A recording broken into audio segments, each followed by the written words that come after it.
Before peeling off the backing, carefully roll your edible football field to loosen the grip. Go slow to prevent tears. And place gently onto the center of the cake.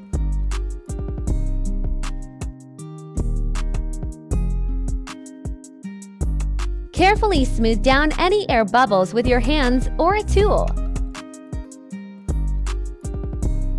Then decorate.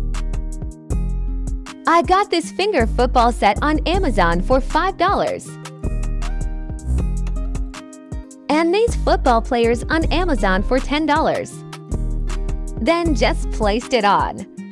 They stay pretty well on their own, but you can add a dab of frosting on bottom to help secure them if you'd like. All done!